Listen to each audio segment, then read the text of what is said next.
Assalomu alaykum. Hammaga yaxshimisizlar, charchamayapsizlarmi? Bugun koreys tili alifbosini o'rganamiz. Buning uchun mening kanalimga obuna bo'lishingizni so'rayman. Dilobar Koreya kanaliga obuna bo'ling. Xo'p, demak, bugungi darsimizni boshladik. Koreys tili alifbosi koreys tilida hangul deb aytiladi. Ya'ni han koreys, gil yozuv degan ma'noda keladi. O'zi hangulni 1443-yilda Qirol Sejong tomonidan tasdiqlangan, ya'ni foydalanishga joriy etilgan. Xo'p, koreys tili alifbosida umumiy 40 ta harf bor. Bulardan 19 tasi undosh, 21 tasi unli. Sizlar bilan bugun 19 ta undosh harflarni ko'rib chiqamiz. Xo'p, demak, undoshlar 3 turga bo'linar ekan. O'zi 2 turga bo'linadi: sof undoshlar bilan qo'sh undoshlar. Lekin sof undoshlarning o'zi jarangli undoshlarga ham bo'linadi. Bulardan sof undoshlar 10 ta, jarangli undosh harflar esa demak 4 ta, qo'sh undoshlilar esa 5 ta bo'ladi. Xo'p, demak, harflardan boshlaymiz. Birinchi harflarimiz sof undoshlar. Bu yerda birinchi harfimiz K harfi. Harf chap tomondan yozilgan koreyscha harflar. Demak, KG harfi o'qilishi agar bo'g'in boshida keladigan bo'lsa K deb o'qilar ekan, ikkita unli orasida keladigan bo'lsa G deb o'qiladi. Bo'g'in oxirida keladigan bo'lsa esa K deb o'qiladi. Yozilishi esa tepadan pastga, ya'ni chapdan o'ngga bitta chiziqcha, o'ngdan pastga bitta chiziqcha va K harfimiz hosil bo'ladi. Mana ko'rib turishingiz mumkin, harf, bo'g'in boshi, ikkita unli orasi, bo'g'in oxiri va K harfi yozilgan. Bu birinchi koreys sof undosh harfimiz. Demak, ikkinchisiga keladigan bo'lsak, bu N harfi xuddi K ni teskarisiga o'xshaydi. Bu o'zgarmaydi. Bo'g'in orasida, bo'g'in o'rtasida va oxirida ham N deb o'qiladi. Yozilishiga keladigan bo'lsak, tepadan pastga va chapdan o'ngga qarab yoziladi. Bu ikkinchi sof undosh N harfimiz. Uchinchi harfimiz TD harfi. Ikkitalik KG ga o'xshab TD harfimiz. Bu bo'g'in boshida T, tonli orasida esa T. Bo'g'in oxirida esa T deb o'qiladi. Yozilishiga keladigan bo'lsak, chapdan o'ngga. Demak, chapdan o'ngga qarab va chapdan pastga qarab va chapdan o'ngga qarab yoziladi. To'rtinchi harfga keladigan bo'lsak, bu LR harfimiz. Demak, aytganimdek, chap tomondagisi bosma harflar, o'ng tomondagisi esa yozuvda yoziladigan koreys harflari. LR harfimiz, demak, bo'g'in boshida R, ikkita unli orasida R va bo'g'in oxirida L deb o'qiladi. Yozilishiga keladigan bo'lsak, tepadan chapdan xuddi oson bu ham yozilishini ko'ryapsizlar. Demak, keyingi harfimiz M harfi. M harfimiz bo'g'in orasida, bo'g'in o'rtasida ham bir xil o'qiladi. M deb o'zgarmaydi. Buning yozilishi xuddi to'rtburchak shaklda ko'rib turganingizdek. Va keyingi harfimizga keladigan bo'lsak, bu umuman boshqacha harf va yozilishi ham juda ham chiroyli. PB harfi. Demak, bo'g'in boshida P, ikkita unli orasida esa B, bo'g'in oxirida o'qiladigan bo'lsa P deb talaffuz qilinadi. Bu ham xuddi M harfiga o'xshab yoziladi, lekin ikkita tayoqchasi bilan farq qiladi. Ko'rayotganlaringdek juda ham ajoyib harf. Va keyingi harfimiz, bu mening eng yaxshi ko'rgan harfim, S harfi. Demak, PB harfini o'rganib olgan bo'lsak, keyingi harfimizga o'tamiz. Bu S harfi.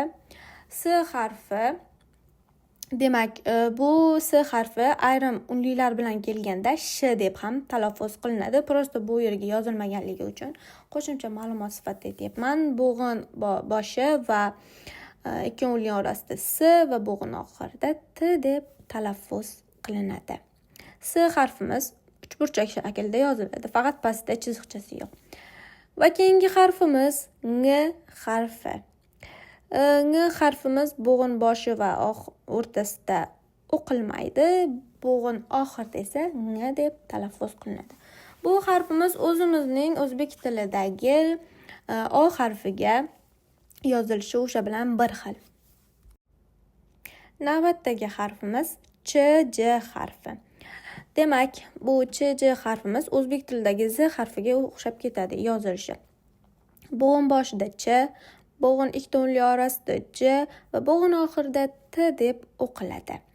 Yozilishiga keladigan bo'lsak, haligi aytganimdek Z harfiga o'xshab yoziladi. Tepadan chapdan o'ngga va pastga chiziladi. Past va oval shaklda chiziq chizishingiz kerak va Z ga o'xshab yozasiz. Demak, keyingi harfimiz H harfi. Bu H harfi bo'g'in boshida keladigan bo'lsa qattiq H, bo'g'in ikkita unli orasida keladigan bo'lsa yumshoq H, bo'g'in oxirida keladigan bo'lsa T deb o'qiladi. Odatda bu harf so'z o'rtasida kelganda umuman talaffuz qilinmaydi. Даже eshitilmaydigan darajada talaffuz qilinmaydi. Demak, bu so'findoshlarimizning oxirgi harfi ekan va biz navbatdagi harflarni o'rganishga o'tamiz.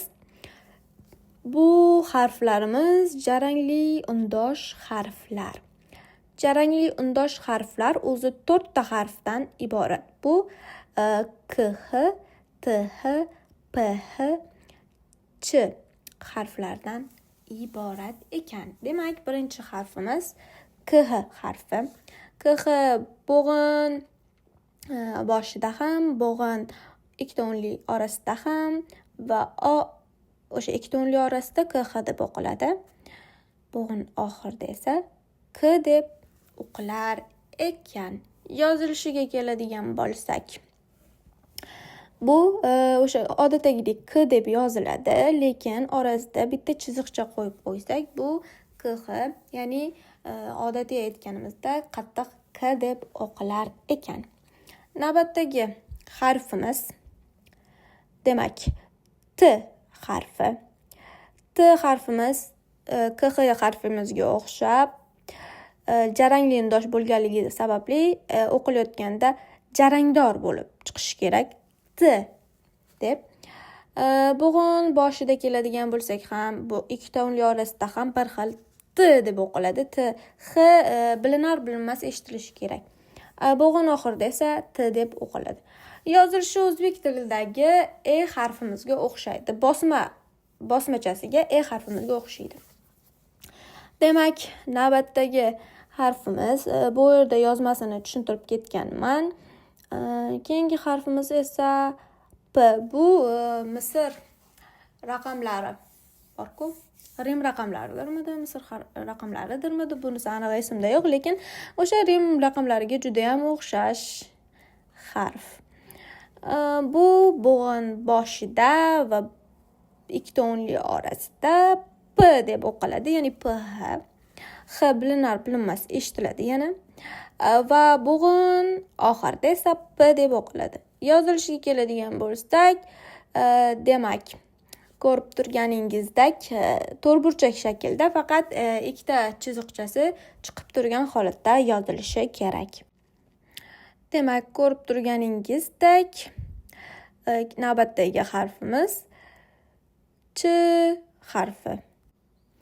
Demak, keyingi harfimiz esa Ch harfi. Bu yerda sof undosh harfimizda o'tganimizdek Ch harfidan bitta undov belgisi bilan farq qilar ekan.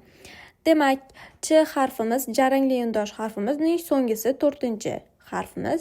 Bu bo'g'in boshi va ikkita unli orasida Ch deb o'qiladi. Bo'g'in oxirida keladigan bo'lsak, T deb o'qilar ekan.